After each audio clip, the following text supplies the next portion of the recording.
The dawning of a new era in CSB sports. We're so awesome that even our school wants us. You got to come on here. AllNoiseRadio.com, baby. We need your support. We appreciate your support. Look forward to our show every week. Our new lunchtime spot, 12 to 1, bringing you a wide variety of topics in the world of sports.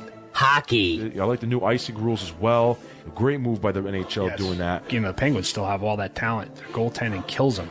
Basketball. If you're going to ask me whether they're going to knock the Heat off or the Pacers, I'm probably going to say no. If you got a streak and you go against the Bulls, you're going down. They broke Miami's long winning streak last year. If they get that Eastern Conference #1 seed and everything's got to go through Conseco Fieldhouse, I think it's going to be tough to knock them off. The Miami Heat are the two-time defending champions, but I think their road's going to be very hard to get back to the finals for the 4th straight year. Baseball. You never know with the Angels. You've got to think that one of these years, the talent's going to click. You never know. Maybe Hamilton's healthy, Pujols gets healthy, these guys all get healthy, then boom. Money's not an issue for Derek Jeter. Money's not an issue for Alex Rodriguez. Money's not an issue for Sabathia. Money's not an issue for Mark Teixeira, but Robinson Cano, ooh, not our best player. Can't pay him. I don't like calls like this. This is ridiculous. It's bad for baseball, but you know what? Bud Selig's bad for baseball. Ruggies, they essentially let their best player walk for a far inferior ball player in Jacoby Ellsbury. Football. There's so many weapons on Denver. He's got an embarrassment of riches as far as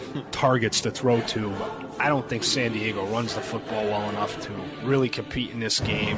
Peyton Manning kind of answered the skeptics there. Didn't play well in the cold in New England. Do that with running the ball, getting first downs, sustaining drives, and let him get cold on the bench. You can't tell me he was trying to protect the field goal because there's no way you're kicking the field goal into the win from the 40. That's a team I predicted to go to the playoffs, and they're sitting at 0-2, and they're in total disarray. You know, but at the same time, they're 10 seconds away from being 2-0. 6 goal-to-go plays in the first half and no passes into the end zone. Come on. The most amazing stat that I saw is Dallas' defense. They forced 4 turnovers and still lost the game. Get ready. We work hard.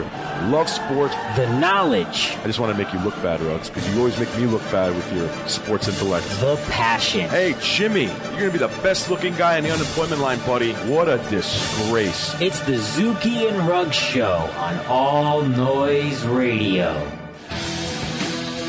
Yes, it is. Yes, sir. Live from the CSB studios in Stratford, Connecticut. It is the Zuki and Ruggs Show coming to you after a wild card weekend in the NFL. And we're going to get you set for the divisional round. But first, we're going to recap what happened Saturday and Sunday, if we could do it in the time allotted, because it's a lot to get through. But I'm going to first introduce my broadcast partner, the one and only Zuki. Hey, yo, what's going on, brother? How you doing, Zook? I'm good. What an exciting weekend we had in football. Woo! Breaking down the games from this past weekend. We could spend probably an hour just on Kansas City and Indianapolis in the second half of that ball game. Unbelievable, I tell you. Yeah, got to start there, Ruggs. I mean, let's just take them in order. And that is one of the craziest games I have ever seen in my entire life, I tell you. And how ironic is it that it was a day after the 20th anniversary of the Buffalo Bills Houston Oilers game, where the Buffalo Bills came back from a 35-3 deficit to defeat the Houston Oilers, the then Houston Oilers, the now Tennessee Titans. Yeah, it just felt like that game all over again. It really did. The whole time watching it. You know what? It's funny. I thought the Colts, even when they fell behind 31-10, even then I thought this game's not over. Because I still didn't like the Chiefs' defense. I thought once, if Andrew Luck could stop turning the football over and the Colts could stop shooting themselves in the foot, and if they could make an adjustment on defense, they would be okay. They could get back into the football game. But when Alex Smith threw that touchdown to Niall Davis, I swear, and they went up 38-10, I thought, okay, you know what? It's over. I mean, if you remember back, I know. I mean, this is going way back, but that Houston-Buffalo game, it was the same thing. Houston got an early score in the third quarter to even on a pick six. On a pick six, and that six, I mean, you can't have a bigger dagger. I mean, then yes. I certainly felt better about the Colts' chances than I did the Bills' chances that day, because when that happened, that pick six, it was just like when Alex Smith threw the touchdown pass. It was like, it's just all right. It's over now. Finally, they just have that puncher's chance because of Andrew Luck, and they couldn't cover T.Y. Hilton at all. Oh yeah, T.Y. Hilton, who's on fire right now, who had a big week 17 as well. We knew he was playing well coming into that game, and Kansas City just had no answer for him on defense in the secondary there. And Donald Brown, who killed them a couple weeks ago in the game, came on strong. And I will say this, Trent Richardson, if he never sees the field again for the Indianapolis Colts, it'll be too soon. That guy is just a jinx. I don't know how much longer you can keep trotting him on the field. He almost cost you your season there with that fumble, and Casey then turned around and put it in the end zone. I was thoroughly entertained. It really was a tremendous football game, but if you're the Kansas City Chiefs, that is as devastating a loss as you can possibly imagine. It's borderline inexcusable. I don't want to hear – I have a good friend of mine that's a Chiefs fan, and you go on social media, and all of a sudden – people start analyzing situations, and they want to start giving excuses. I don't care how many injuries you have. You know what? When you're up 38-10 and you're an 11-5 football team, you know what? Your practice squad should be able to come back out there and hold the lead. I'm not saying they should have won 70-10, but win the game. I mean, you know what I'm saying? Win the game. I understand you had injuries. Jamal Charles' injury, the 6th play from scrimmage, I get it. Devastating. But Niall Davis had a great ball game, so I don't want to hear about Jamal Charles. Niall Davis played his butt off. He was tremendous. I know the defense, there was a lot of injuries on the defense. I never saw anything like that, though, Zook. I'm glad you brought that up because I can't remember a game where a team just looked like a mass unit. It did. It was unbelievable. It was like every play somebody was going down. Key guys, too. I mean, a lot of all-pros. No excuse to that. Yeah, you got to win the game, but Andrew Luck, man, he really put himself on the map on that game on Saturday. Unbelievable. And kudos to Alex Smith. The guy, he stepped up and played great. He had about 500 yards of offense. Yeah, best game I've ever seen him play. Yes, I mean, he threw for around 400, and he ran for 50. Yeah. 4 touchdowns, no interceptions. So I don't want to hear any 49er for anybody saying, Alex Smith can't play in a big game. Alex Smith can't put up big numbers. Please. Well, you know what? He put that to rest. What was funny about that after Jamal Charles' injury? It seemed as though Alex Smith said, okay, Jamal is out. I got to step up now, and I have to put the team on my back. And he did. He really put the team on his back, and he did all he could to win that football game. But unfortunately, the defense just couldn't stop the Colts. Andrew Luck, I mean, that guy is resilient, never gives up. Great job through and through by the Indianapolis Colts. And one thing, Ruggs, got to give you a pat on the back, brother. You called it, and I really believe this was the turning point of the football game. It was 38-17 at the time. Robert Mathis, just like you called last week on our show, you said, I think Robert Mathis will be a big difference in this ball game and will make a big play, and he certainly did, Ruggs. He certainly did.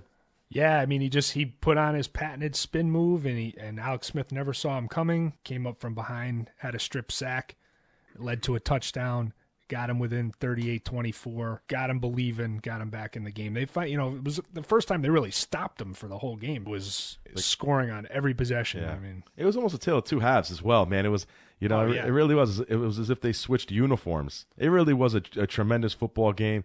Congratulations to the Colts. They're moving on. They're going to Foxborough to face the Patriots. And I tell you, if you're the New England Patriots, you got to be nervous about facing a team like the Colts that are, coming off the heels of a win like that. They've got a lot of momentum on their side, and that's going to be dangerous for the Patriots. I think a lot of people want to kill Andy Reid over this game. I mean, he certainly is involved. I want to kill the defensive coordinator. Bob Sutton, yeah. Inexcusable.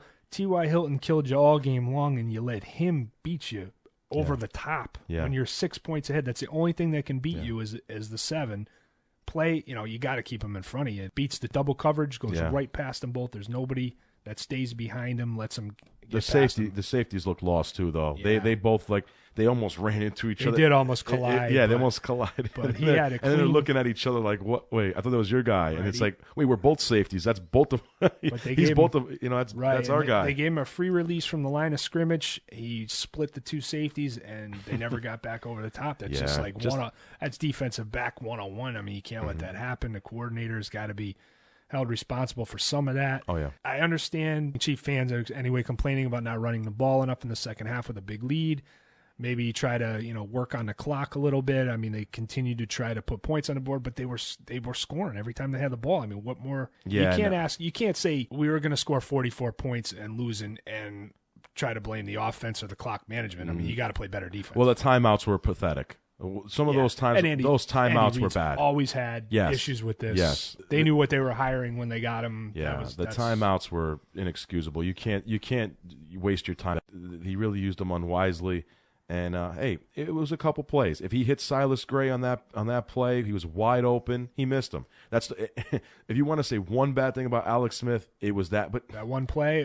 One play. But I mean, it's hard for me to kill Alex Smith. The guy played probably the best game of his career. Right. And if Dwayne Bowe gets that foot in, there you go, they're kicking the field goal. That's the other play right there. You got it, Ruggs. That's the other one. Dwayne Bowe gets that foot in. I think Kansas. So many things. Yeah, Kansas City's off to Denver. So. It's the way it goes. It was a great football game. But let's be honest. I think Kansas City, okay, even if they had won the game, you got to look at it like this. Peyton Manning would have been salivating. They would have killed him. The Broncos would have just crushed them. They actually would have got New England because San Diego won. We'll get to that later. Oh, excuse me. Yes. But either way, right. either way. I'm sorry. They weren't advancing, especially with all the injuries. Forget it. I mean, they weren't going to. Right. They were going to be easy pickings. Davis looks like he has a pretty serious knee injury. Mm-hmm. Jamal Charles, who knows with the concussion symptoms as to whether he would have been cleared to play. Yep. Brandon Flowers, Pro Bowl corner, was all down. Those guys. Houston went down again. I mean, they weren't winning anything. Yeah. So you know what? Get healthy if you're the Chiefs. Hey, right. And they were 2-14 last year. Exactly. That's what I said to my buddy on Facebook. Exactly. You guys were 2-14 last year. You won 11 football games. You played your butt off in the first round on the road. You had some tough luck being in a tough division with the Broncos. Hey, so maybe the Houston Texans you can't hang your heads a little because this could be them next year. Exactly. So there you go. We got the Colts moving on, and then in the later game on Saturday, it was another tremendous game between the Philadelphia Eagles and the New Orleans Saints. Really a tremendous ball game. Great effort on both sides, but the New Orleans Saints pulled it off. Ruggs, break that game down for us, buddy. What happened in that one? All right. I thought the biggest takeaway from that game and why the Saints won is the Eagles. I definitely figured they would have big-time success running the football. They didn't have nearly the success they needed to have to win the game. Their offensive line, which I figured would push around the defensive line of New Orleans, it didn't happen. New Orleans' defensive line played great. New Orleans actually ran the ball, I think, more effectively, or at least as effectively as Philadelphia, and that's not nearly the biggest part of their offensive game. That was a shock to me, Ruggs. Mark Ingram played great. Even Kerry Robinson. And I got to say, another guy who showed up, and I can't believe he showed up now, and we haven't even seen him in 2 months. Darren Sproles. What a game Darren Sproles had. He made some big plays, including that kick return after the touchdown. That was a huge play by Darren Sproles. Honestly, I think it's the biggest play of the game. I swear to you, Philly scores a touchdown. The place is rocking. They're up 24-23. They're feeling good.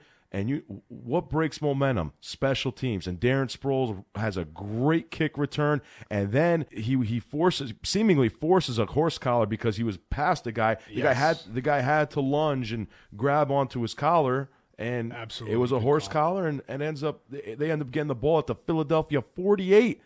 I mean, unbelievable play, but Darren Sproles was really the difference maker that football game. He helped pick up Drew Brees, who really didn't light it up. And Drew Brees had 2 turnovers. It was a pedestrian-like game for him. Yeah, it really was. So, which we kind of expected being in Philadelphia. And you know it's funny, where it really presented itself, the home field advantage for Philadelphia and the difference between the Saints on the road rather than at home. That opening drive, when he misses Sproles on Sproles was open and he underthrows Sproles, and I was watching it, and I'm like, if this is in New Orleans, that's a touchdown. Yeah, because it was a badly underthrown ball. Yeah, I said, that's a touchdown in New Orleans. So Darren Sproles was a big difference. And I got to give it to Rob Ryan. I got to give it to him. His defense played great. Did a good job. He really drew up a good scheme against the Eagles. I thought you said Sproles' play was one of the biggest plays of the game. The other one to me was when Foles took that bad sack. They were driving in for the touchdown, and he just holds on to the ball sometimes way too long. Mm-hmm. Took a big sack. It was about a 15-yard loss, and they had to settle for the field goal. I thought that was a big turning point, too. I mean, with a game that ended up being decided by 2 points.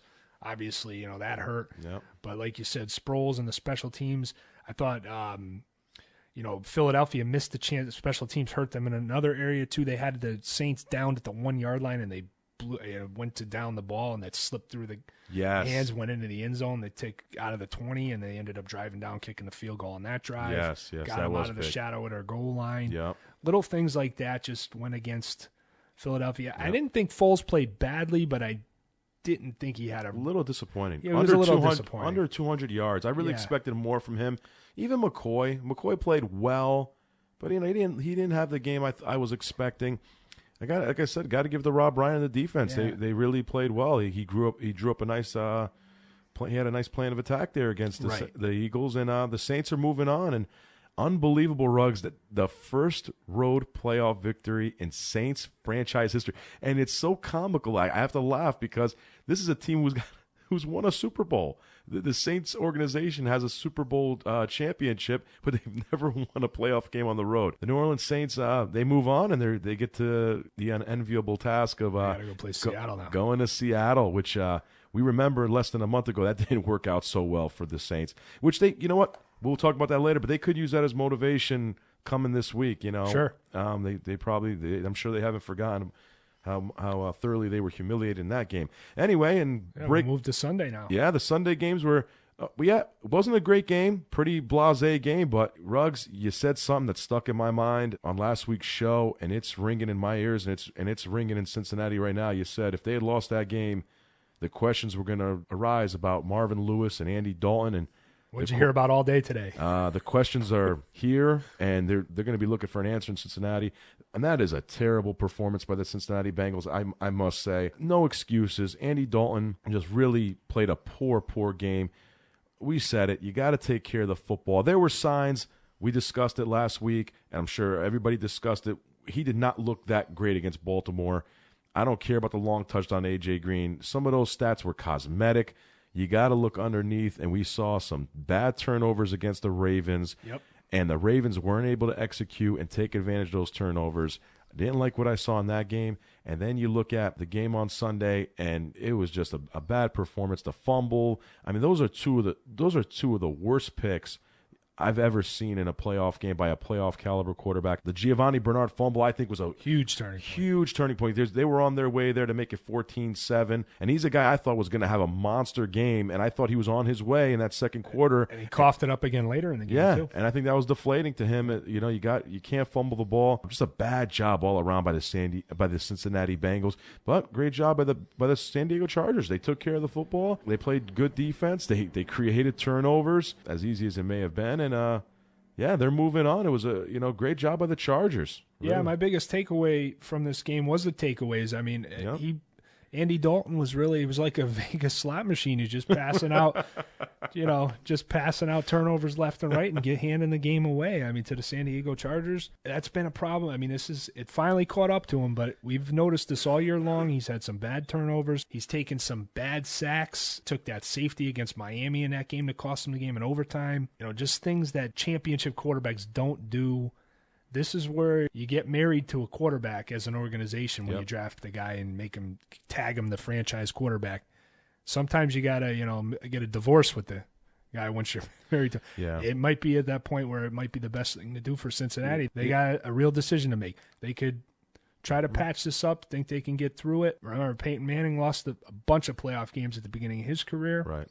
Colts rode it out. There was no talk of let's go another direction. I mean, maybe some of the local people were talking about that, but all you've heard all week long this week has been the fallout from this game Sunday with Dalton and whether or not he's the future of Cincinnati. I've heard both sides debated whether or not they should go in a different direction. It's going to be very interesting in the offseason. And, I've heard of whether Jay Gruden's going to be able to stick around now. He didn't. It's not to cut you off, Rock. Sorry about that, but no, definitely. It's funny. Leading up to that game, I thought Jay Gruden was a candidate for a few head coaching jobs. Oof, he didn't do himself any favors yesterday. I mean, Dalton didn't help him either, but he definitely didn't do himself any favors. I mean, it seems as though they made no adjustments in that game. The offense did not look good at all. Even A.J. Green, how do you not figure out a way to get him more involved? Come on. He had a huge drop. That doesn't mean you stop involving him in the game. That just reminded me of that real clutch drop he had. Yep. I mean, even that 4th and 3 when they were still down by, 20-10. I mean, Dalton throws a bomb on 4th. It's like, Andy, you still Terrible. got that was just a terrible decision. It got to the point where he was just like, you know what? Even when he was 20-10, he was like, I'm just going to heave it up there and whatever happens, happens. And you don't do that. You still want to make winning decisions. And Andy Dalton, listen, I think if you're Cincinnati, I think unfortunately you are married to him. And where do you go if you're Cincinnati? It's tough. Do you really want to go down the Kirk Cousins road? I don't think so. Do you want to look at the draft? I don't think you want to go that way. I would not give up on Andy Dalton yet. He's still a very young man. I think he still puts up good numbers. I would ride out Andy Dalton. I would give him another year. Marvin Lewis on the other point, 11 years, 0-5 playoff record. When do you say enough is enough? I like Marvin Lewis. I think he's a good man. I think he's a tremendous coach. But over a decade. Zook, what were you doing January 6, 1991? Because that's the last time the Cincinnati Bengals won a playoff game.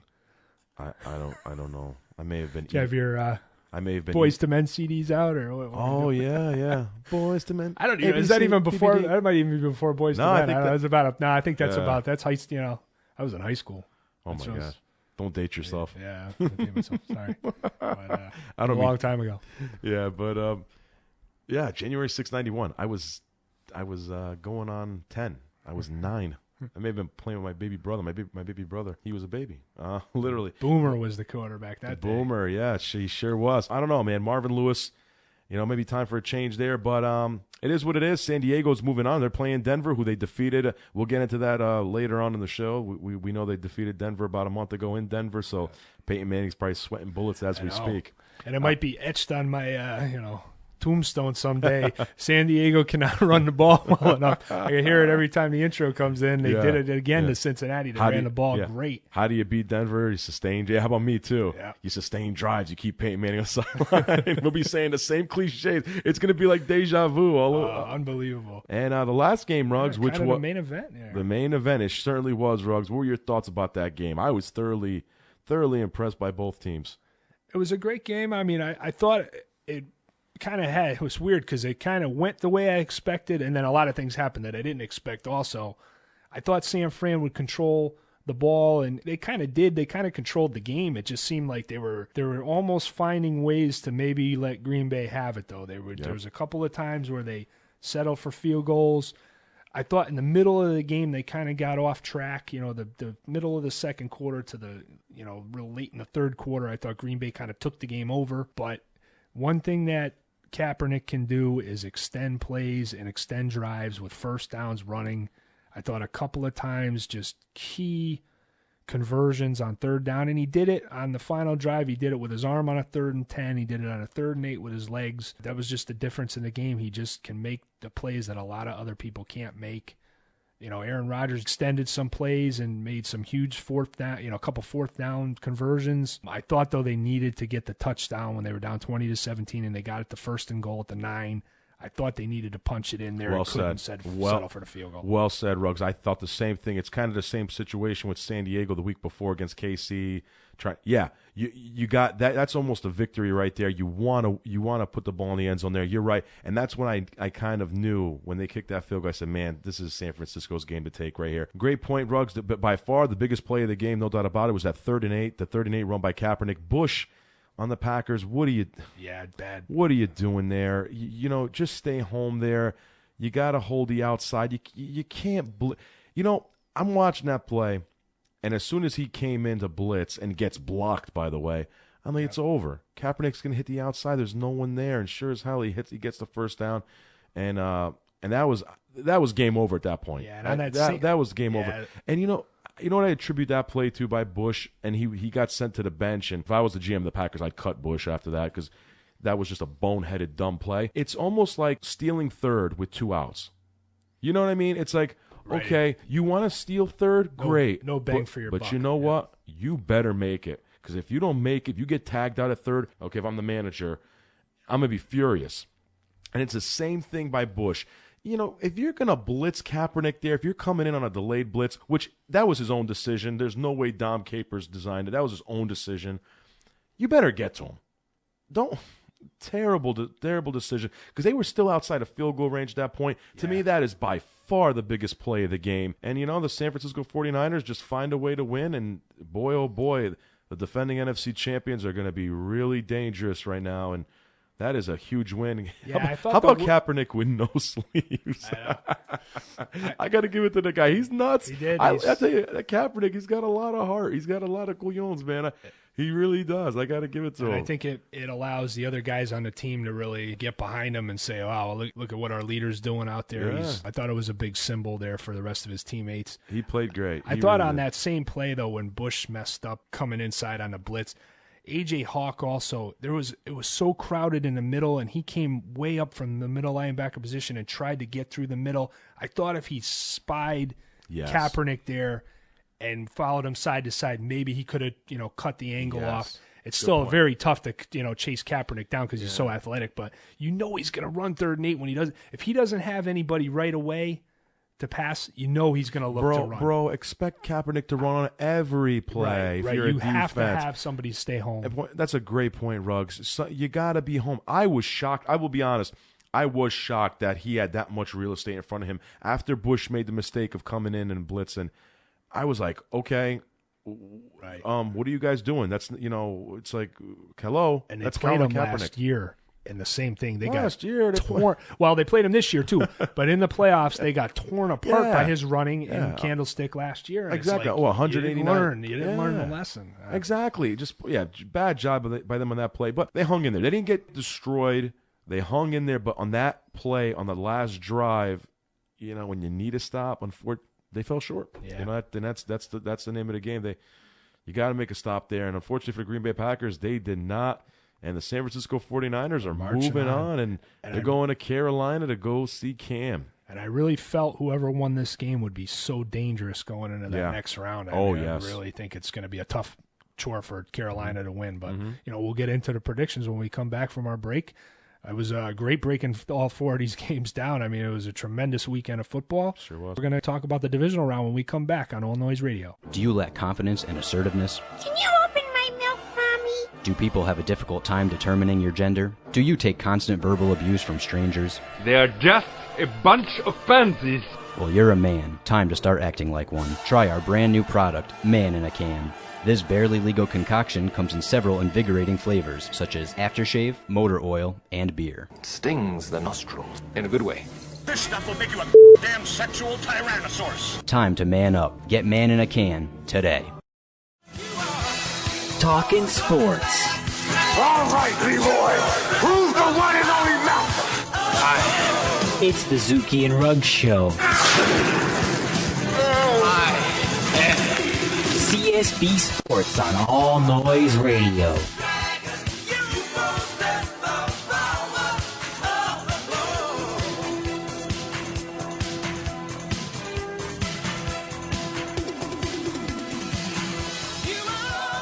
Back on the Zuki and Ruggs Show, and we're going to be discussing the NFL playoffs divisional round.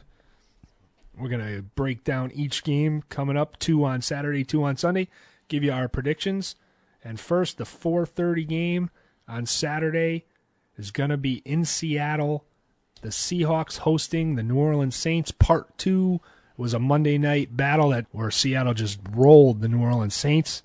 Zook, does it happen again, or do the Saints have something up their sleeves to go up into the Pacific Northwest and try to combat the number 1 seed? I don't think they'll get blown out as they did earlier, a few weeks ago. I can't see them going into Seattle and winning the football game. I don't like some things I've seen from the Seattle offense, the way they, towards the end of the year. The Seattle offense, actually quite ironically enough, since the New Orleans game on Monday night, the offense really hasn't been all that great. So I really feel as though the Saints, will be able to put forth a better effort and will be able to, play more Saint-like, if you will.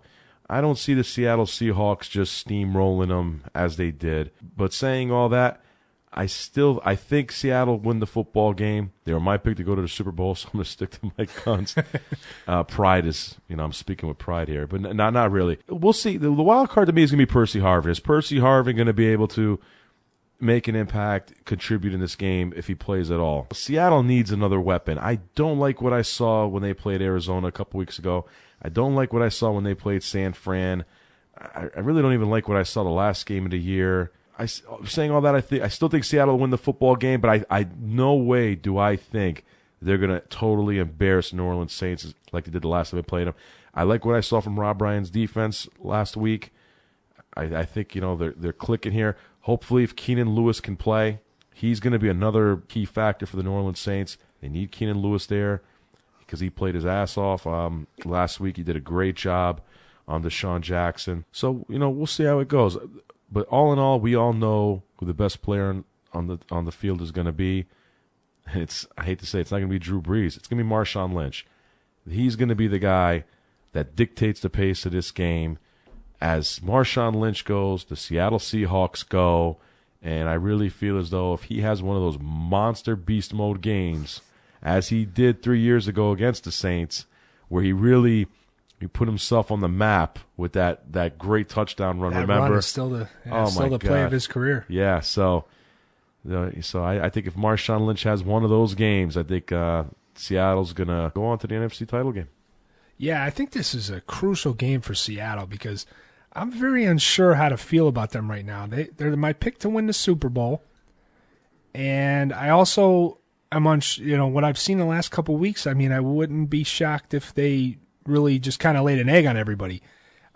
This game to me, if they eke this one out, I'll be worried about whether or not they can take on especially like a San Fran in the NFC title game, even Carolina. I would be very concerned. I think they're going to win the game, but I think the way they do it is important. If they go out and they thrash the Saints again, I would be very impressed, and then I'll reaffirm the faith I have that they'll win the whole thing. Their defense still is playing at a high level. I think there's a lot of matchup problems they're going to cause for New Orleans that Sean Payton, I think he made a proactive move. When he took Charlie Brown out and put in Armstead at left tackle, a lot of people killed him for it.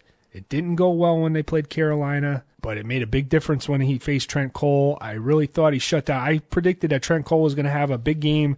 I hit on the Mathis pick. I didn't hit so much on the Trent Cole pick. It didn't happen, and that was really Armstead who was the big key in that for the offensive line protecting Drew Brees. He's going to have another arduous task with the pressure of the Seattle Seahawks coming at him, Pete Carroll's defense. They love to get after the quarterback. You got the 12th man there up in Seattle, extra loud, hard to hear the signals.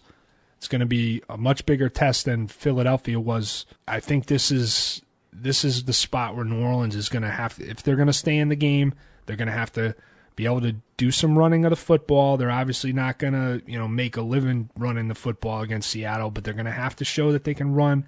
Breeze is going to have to do a better job, get Jimmy Graham more involved, get Marcus Colston more involved. They really had quiet games. It's tough if you go through the stats and look at it to see how they won that game. I mean, they turned the ball over more than Philadelphia. They didn't get anything really out of Colston, very little out of Graham. If you told me that, I'd say they're going to get rolled by Philadelphia. There's no way, especially, Foles had 3 touchdown passes. But in the end, they didn't need to because they ran the football. They did a lot with their defense. Their defensive line can play with Seattle. I mean, Russell Okung and the Seattle offensive line pushed them around the last time they played on Monday night. I see it going a little differently. I think the game will be a little, like you said, I think it'll be a closer game. I'm just really curious to see what Seattle does with this. If they go and they get up early and they roll them again, I'll say, you know what, Seattle, I think bring on San Fran, bring on Carolina. They're going to beat either one of them, like I would have told you 2 weeks ago. That's how I felt before. Yeah, put it to you like this, Ruggs. The line right now is 8. You think Seattle covers? Give me a score. What do you think? Yeah, I'm gonna say 30-20. I'll take Seattle by 10. I think maybe New Orleans will score a couple of late cosmic. I think Seattle's gonna reestablish their domination, but I'm not as confident as if you asked me a month ago. That's why you can't pick games far in advance, because I would have said a month ago, yeah, all right, well, New Orleans will get through though if they play Seattle in the divisional round, or a lot of people thought it might be the NFC Championship game back a few weeks ago. When the Saints still had a good chance of getting home field and a bye. I would have said I think Seattle's just too much. They're just going to do it again. Now I'm not as confident, but I do still think Seattle wins the game. I'll take them by 10. Nice. I'm picking Seattle as well. I'm actually going with the Saints to cover right now. I could see this being a 4, maybe 4 to 6 point game. I put a score on it. I'll go 27-21. That's where I'll go. I think the Saints will cover. I think it's going to be much improved ball game. We won't see the 34-7 thrashing as we saw week 13 there. And I got Seattle winning the ball game. And moving on, 8:15 Saturday night, we got Indianapolis coming off the amazing win that we got into in the last segment, traveling to Foxborough to face the New England Patriots. Hey, organizationally, it's a great rivalry. It seems as though it's Irsay versus Kraft again in the playoffs. Colts versus Patriots, same old story, just a different quarterback there in Indianapolis, but a great quarterback nonetheless. Andrew Luck. I'll tell you right now, if you're the New England Patriots, you got to be sweating bullets here. I don't care how calm, cool, collected, experienced, whatever you want to call it. I don't care who you are. You cannot be comfortable thinking about this team coming off that victory, coming into your building where you've been eliminated, a few years now. The last decade, I mean, we forget it's been 10 years since the Patriots last won a Super Bowl. And they've lost a lot of playoff games in that building. That place is no longer this abattoir, if you will. House of Horrors, yep, yeah, absolutely. So I think it's going to be a tremendous football game. The Patriots are favored by 7.5 as we speak. I think the Colts are going to cover that. I like what they're doing right now on offense, Ruggs. I like what I'm seeing from Andrew Luck. He's showing me a lot of resolve. He's not playing like a second-year guy. I watch this guy play, and he looks like a veteran. He looks like he's been doing this forever, and we forget he's only a second-year guy. Like what I'm seeing from T.Y. Hilton, obviously, the last few weeks. Love Donald Brown. Trent Richardson should not see this game unless it's the block, unless he's in there as an extra blocker. Please don't give him the ball, Chucky Pagano. They got to get Fleener more involved, I think. But Luck did a great job of getting the secondary receivers involved. He got Brazil involved. He got Rodgers involved. And I think he's going to do that as well. And, of course, Tom Brady returns to the playoffs for the 500th year in a row. We know what he does in the playoffs. It seems as though he wins a lot. He's the proverbial distributor of wealth when it comes to passing the football. I'm sure he's going to be, spreading that ball around to Amendola and Edelman and oh, God, that tight end. I can't say his name. Mahagamuliwili. Vereen, I'm sure, will get involved in the action. And again, I said it a couple weeks ago after their loss to Miami. Maybe they don't need him. Stephen Ridley, if he was right, I think would be a huge key to victory for the New England Patriots. But perhaps it's LeGarrette Blount, who ran all over my team 2 weeks ago. In that last game of the year in Foxborough, he just destroyed the Buffalo Bills, even on kickoffs. So maybe LeGarrette Blount is going to be the guy, and I think he could be a bruiser. He could be the difference in the game. I think it's going to be, as I said, I can't wait for this game. I think it's going to be an amazing football game. Honestly, I'm going to steal your line, Ruggs. I could see this being the team who has the ball last winning the game. Can you imagine if Vinatieri hits a game-winning field goal? Would love it. Oh, wouldn't that be something? What do you think, Ruggs? How do you see this game shaking out? Yeah, the only thing I'm upset about from Wild Card Weekend was that the Chargers won because I wanted to see the Colts and Broncos. Yes, I did too. Because I think the world, down if it was Luck versus Manning Part 2, but maybe we could still get that if things work out. But, it's not a bad undercard to have Luck against Brady in Foxborough. You can make a case that Luck has more weapons than Tom Brady. You could honestly make a case. If Wayne was in there, I wouldn't say that was crazy at all. No, if he had a healthy Reggie Wayne. But then again, you could turn around and say. I like some of those young receivers that. Oh, I do too. Hilton's, game he had, over 220 yards receiving and 2 touchdowns. I like these young guys. I like Brazil. I like Rodgers. Fleener, Griff Whalen, a lot of guys. He's at least got a level playing field to play Brady on. Oh, yeah. I think the key to this game for the Colts is Donald Brown. I think he has to be a dual threat. I know we kill Trent Richardson and we're labeling him. We got the B word out, the bust, but remember what people said about Donald Brown. They had him all labeled and fitted for the bust when he was drafted as a number 1 pick. He bounced back. He's starting to get his NFL legs, and people are starting to really take him seriously as a legitimate pick now, and he's playing well. So, don't give up on – you see the same thing. We'll get to this. Well, we talked about it a little already, but Mark Ingram, same thing. He's starting to turn his career around. He was another guy everyone was screaming bust about. Why'd you take him in the first round? Ryan Matthews, as I said last week. Ryan Matthews is coming up that we'll talk about later. I think that Donald Brown has – if he has a big game and can split that defense, which has really given up some big runs this year. Miami did it to him. Mm-hmm. Even Spiller and Jackson had some nice runs against that defense in that last game to keep Buffalo in it for a while. I think that he can really be the difference. I'm going to still pick the Patriots in a tight one. Spread-wise, I'm going with the Colts. I'm thinking, a 3 or a 4 point game. I just think if Brady's got the ball in the fourth quarter, I don't know, he'll figure out a way to score on him because the Colts defense it's not great enough. And Greg Toller, their corner, is unlikely to play in this game. He got injured. He was the one prominent Colt starter that got injured in that game, which seemed like it was all one-sided. All the Chiefs had the injuries in that game, but I think they need every guy in that secondary to be healthy. I thought Dwayne Bowe and Alex Smith just kind of torched that defensive secondary. They threw for 400 or so yards. Brady can really make them pay if they're not at full strength. So a very tight game. Love to see the Colts pull it off, but I'm going to pick the Patriots. Well said, brother. I'm with you. I'm going with the New England Patriots as well, only because I just really feel as though I don't know if Andrew Luck is ready to go into New England and win a football game like that. That's a tough spot. I know I'm kind of contradicting myself because I just said that he doesn't look like a young man. No, but he's coming down off that kind of game. I mean, It's really you get a hangover almost from a game like that. You do. It's tough to bounce back. You do. I think I could see it being a 3-point game. I see the New England Patriots, like you said. I could see Brady getting the ball and just bringing them downfield to win the game. This is a kind of game. I hate to say it, Indianapolis. I think you're going to be Brady'd yet again.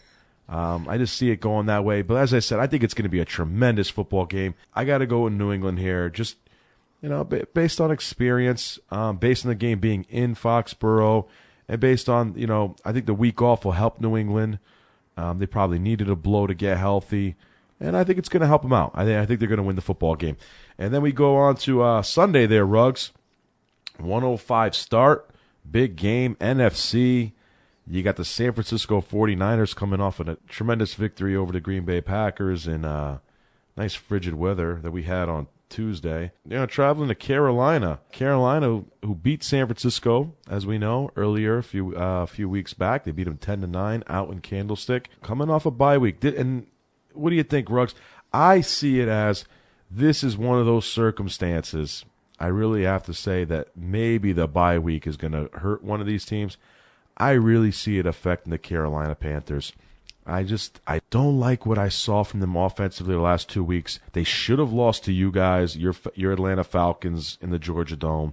If it wasn't for Matt Ryan's pick six and a couple really lucky plays, the botch snap there on the Falcons, as we spoke about it, as we covered a couple weeks ago, I think the Panthers lose that game, and thus the Saints would have won the division. Now we got to see how healthy.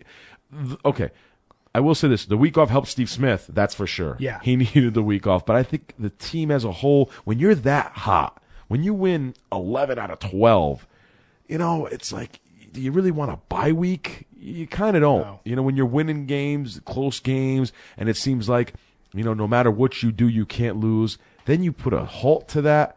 We've seen it in years past, Ruggs, especially recently. It really hurts teams. And I think it's going to hurt the Carolina Panthers here. I think the 49ers were motivated, and you can see, and this is why it hurts, you could see the momentum.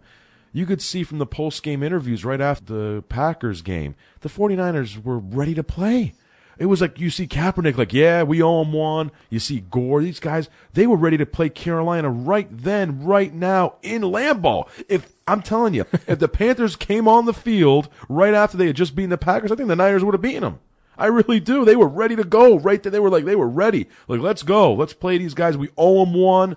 They were motivated. So that's not a good sign. It's, you know what I'm saying? It's, you see the Niners fired up on a field, and you see Carolina sitting home in, their houses in Charlotte and Raleigh. They're eating nice big Sunday dinner, laughing, oh man, look at this, watching football.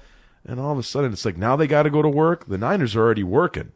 And so I think that's going to really come back to hurt the Panthers. Now you add in Michael Crabtree, played a tremendous ball game against the Packers on Sunday.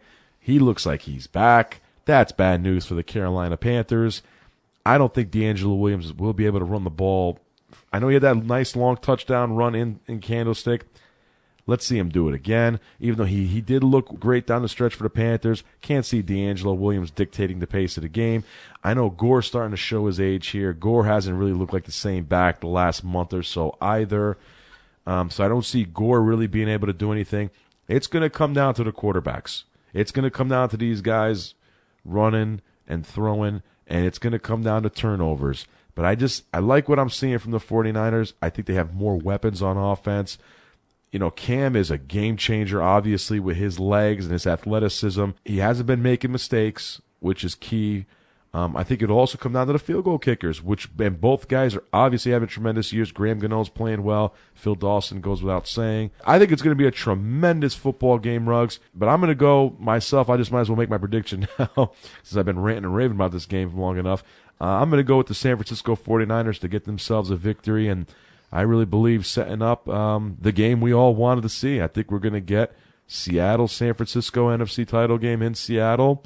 I think the NFC champion 49ers are going to defend their crown against Seattle, and that's the way I see it shaking out. Yeah, great points, though, on the bye week. I think it's hurt a lot of teams over the years. You made a great point to it. It's not just the team getting stale, but the other team that they're playing gets hot. And that's what happened with San Fran. I mean, they won a couple of big games at the end of the year. They were almost in playoff mode the last 2 or 3 weeks. You know, they didn't look impressive. They eked by the Falcons and the Cardinals, but they got the wins. They came in. They didn't blow out Green Bay, but they were impressive. When they needed to have drives, they got the drives at the end of the game. They looked good doing it. They played like champions. Kaepernick is really, you know, just coming into his own. What do they think about Kaepernick, and Niners fans and everybody think about Kaepernick when you have a guy that threw for 400 yards, ran for 50 yards, threw 4 touchdowns, had 0 interceptions, and you're confident you made the right choice in getting rid of him and Alex Smith? That just shows you what they think of Kaepernick and how great of a player and a difference maker they think he is. And he's a winner, Ruggs, not to cut you off midstream. And absolutely. He really is. I mean, I know. Hey, listen, there's a play that happened that we didn't really. I'm going to speak of right now. I got to throw it out there. The Micah Hyde potential pick by Green Bay. If that ball's 3 inches lower, Micah Hyde picks that off, and we're speaking of the Green Bay Packers here. Moving on. But nonetheless, reminded me of Samuel in the Super Bowl against Eli Manning. Great point, Ruggs. That's exactly what I said about that play. It looked not. It really looked. It was the same scenario. It wasn't. It didn't look just like, because it didn't go through the same. But that was the first thing I thought about. Well said, Ruggs. The guy is a winner. Yeah, I mean, if he had one bad half in the Super Bowl against the Ravens in the first half until the power outage when he came on, he had a great finish to the game. Almost pulled that out. Won one home game, one road game, and won this game. So he's 3-1. Career in the postseason. I mean, that's impressive just to start right off the bat in your career. And, you know, like I said, you never hear a Niner fan say, "Oh, I wish we had Alex Smith back," and look at how well he's played. So, I mean, they have confidence in this guy. They really believe he's the guy to get it done.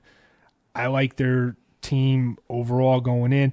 What you said about Gore is true. He has been down, but you know what? He's just enough of a deterrent, and I thought it killed us last year in the NFC title game, that you couldn't key totally on Kaepernick because you got to fear Gore can still beat you.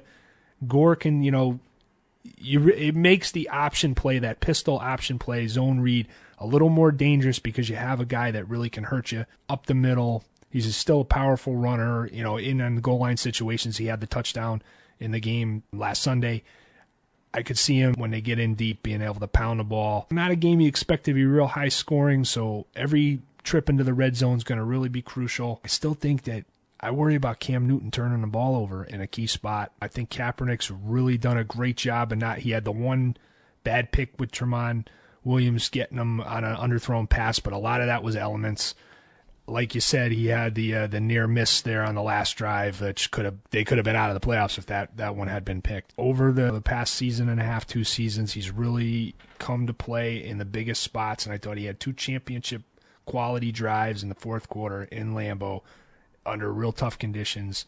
Got him the touchdown when they had given up the lead. I thought maybe, you know, Green Bay was going to take it, and I would have come on the show tonight and I would have killed Kaepernick and said he wasn't big time enough.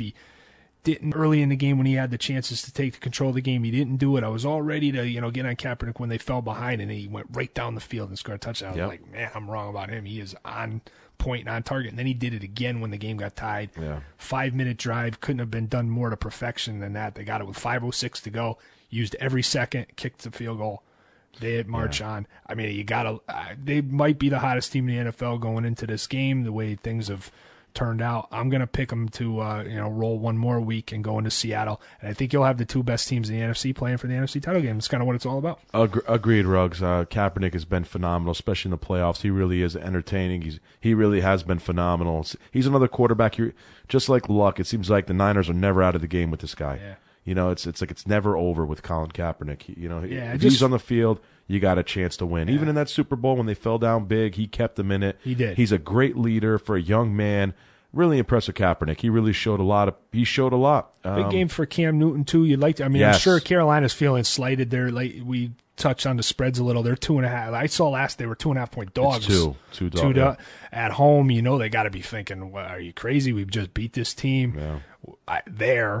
We're home. We're the underdogs. I mean, you figure that's going to fire them up. It's probably the best thing that they are the underdogs, to try to build a little passion in that locker room before they go out there. And it's a big game for Cam Newton because if he loses to Kaepernick here, I mean, people are really just going to kind of bypass him, and he'll be an afterthought, and they'll be thinking more about Kaepernick's and the Russell Wilsons, and he'll kind of get left behind. That almost started to happen this year, and he kind of waved his hand and said, hey, I'm still here. And he led a big second half of the year. Good point. Cam Newton, though, you're right about that. And no way to minimize him. He's a tremendous, talented ball player. My God, I think he's a potential top 5 quarterback in this league in the next for years to come. So no way. I don't think Carolina will lose this game because of Cam Newton. That's for sure. Unless he's throwing the ball all over the place, turning the ball over. I think he will keep him in the game. I just, like I said, and as I'm sure we agree, and the San Francisco just has more weapons. Yeah. I just think the defense is. Actually, I think are really equal. I think San Francisco has a better secondary, but the defenses are both dominant. Both dominant defenses. Yep. Both dominant defenses. So in that regard, I don't think Newton's going to kill him. I'm looking forward to the game. I think it's going to be a tremendous ball game. But I got the Niners, and I got them covering the spread as well. I think they'll win by at least 3. I could see it being something like 21-17, something like that. I'm with you. And Ruggs, what do you think about San Diego's running game in the last game of the week there? Think Ryan Matthews can run the ball and keep Peyton Manning on the sidelines? All right, I'm normally one that does not buy into team of destiny. I don't really put much stock in it. I think it's bunk. I don't get behind this team's win. I just think the better team on the football field each week wins the games, especially in the playoff time. But I'm telling you what, I'm taking the San Diego Chargers in this game. Oh, really? I'm tired of being wrong about them. Maybe this will finally cool them off, but I have been wrong. Every time I've really knocked the Chargers and said that they don't run the ball well enough to win and they don't play defense well enough to win, they've just been impressive one time after the next. I mean, they, like Phillip Rivers said, they've been in playoff mode for 6 weeks now. Oh, yeah. They're really, kind of honed and ready to go. You don't know what the status of Denver is right now. They're short some guys on defense. Miller's out. That's huge. Manning, you don't know if the game is going to be 5 degrees, if Manning's going to be sitting over there on the sideline freezing, not playing well. I know it's an overblown thing about Manning, but he still has to go out there and show he can. This is a weird thing, but San Diego would probably love seeing a blizzard come through and play that game up in Denver. It's as crazy as that sounds, I think they would be cheering for snow, cheering for wind, cold, because they like to run the ball. Now, with this newfound running attack, Ronnie Brown really adds a second element to back up Ryan Matthews. Woodhead's been huge for them. He had a big game yesterday. I just like the way the Chargers are playing. John Pagano's got this defense playing at a high level. I thought they just outthought and executed Jay Gruden's offense, and that was the biggest reason why the Chargers won that game, is just the chess match went totally in favor of San Diego's defense. They were very opportunistic. Dalton was looking down receivers, and they were jumping the routes. Don't expect Peyton Manning to make those kinds of mistakes that Andy Dalton did. I do like the way the Chargers force turnovers, and I do like the way they've been running the ball, and because of that, I'm just going to go out on a limb. I might look like an idiot when we come back in here next week, but I'm going to take the Chargers on the road to pull the upset. Well, I don't think you look like an idiot at all, Ruggs. It's funny that's the stance I took going into the Thursday night game, Week 15. I kind of like what I was seeing from the San Diego Chargers, and not like what I was seeing from the Denver Broncos. But I'm going to go the other way. I'm going to go with the Denver Broncos for a couple reasons. I just don't think that San Diego is going to be able to surprise them again.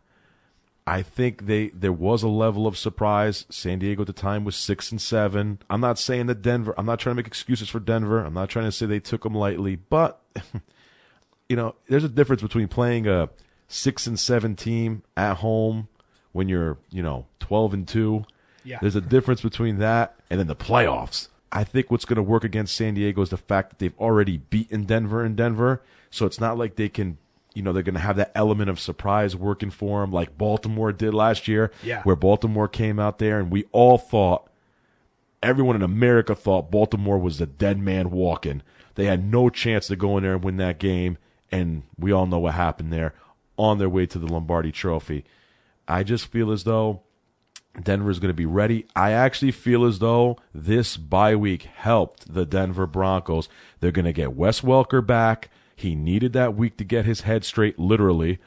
And, obviously it's not going to help Von Miller, but I think it's going to help all of those guys. I think it's going to definitely help Sean Moreno, who was banged up going toward the end of the year. The bye week's going to help him. It's going to help that 37-year-old quarterback who threw 599 passes, however many attempts that he had. It's going to help those receivers. It's going to help everybody in that team. And I got Denver winning the game. I just think Peyton Manning's going to be motivated. I think he sees it. This is his year. I don't think I'm sure he's going to use the Baltimore game from last year as motivation. He's going to use that San Diego game when they beat him as motivation.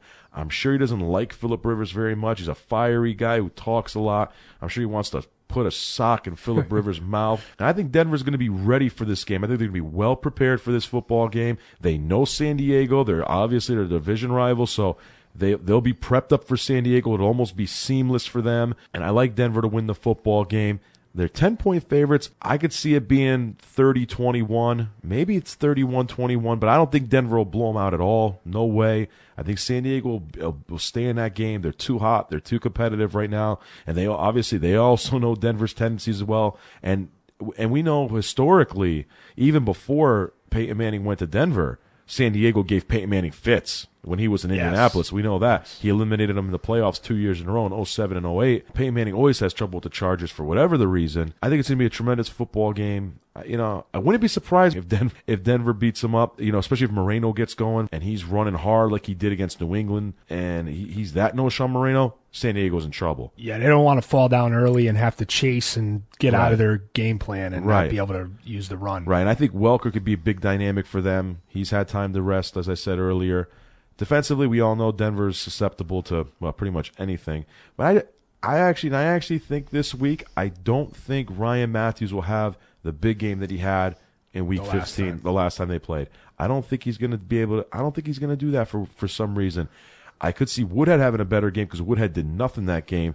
But I think Denver's going to come out. They're going to show up, and I think they're going to win the football game and move on to the AFC title game to host the New England Patriots.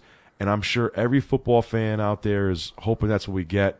We get Denver, New England in the AFC, San Fran, Seattle in the NFC. And let's be honest, those are probably the four best teams in the entire league. And I think that's what we're going. I think that's what we're going to get. Again, I haven't really picked an upset, but I wouldn't be shocked if San Diego won the game. I would actually feel terrible for Peyton Manning if they somehow were to lose that game, especially if he throws a late pick, because then you'll get the haters and the detractors, and I'll have to come on here next week and just bury the guy, and I really don't want to, and I'm sure a lot of guys don't want to. Because if Denver can go all the way and win in MetLife, then he'll return the favor because Eli went into Lucas Oil Stadium and won a Super Bowl. It'd be kind of fitting. Ruggs, that's actually what I was going to say last week. That's actually what I was hoping to say coming into this week. I think we spoke about it off air. If you were a Hollywood writer and you talk about cinematic theater here, first playoff game, Manning goes against the Colts, beats the Colts, his former team. Second playoff game, he beats his arch rival, the Patriots, in the AFC title game. Super Bowl, he wins it in his brother's building. that would have been good television there. But unfortunately, it didn't shake out that way because the Bengals spit the bit. But nonetheless, we're gonna have some good football games on par here, and I'm looking forward to it. And that's what I got. That's what I think, Rug. And when I make a prediction, you go to Vegas and you bet the house on it, buddy. All right? I'm a guru. That's it. Well done there, sir. All right, and we're going to bid you adieu for the week here, and we'll be back next Friday to get you ready for the conference championship games and touch on some other topics in the world of sports. If any stories kind of arise and become newsworthy, because it was kind of a football-driven week this week. Yeah. Really not a lot happened in the other sports, which is common this time of year. Yes, a little college basketball maybe just getting started, but nothing huge. It was a great show, Ruggs. Good job, partner. Thank you, buddy. Always a pleasure, my man. And that's it for us on All Noise Radio. Peace Take care, out. everybody.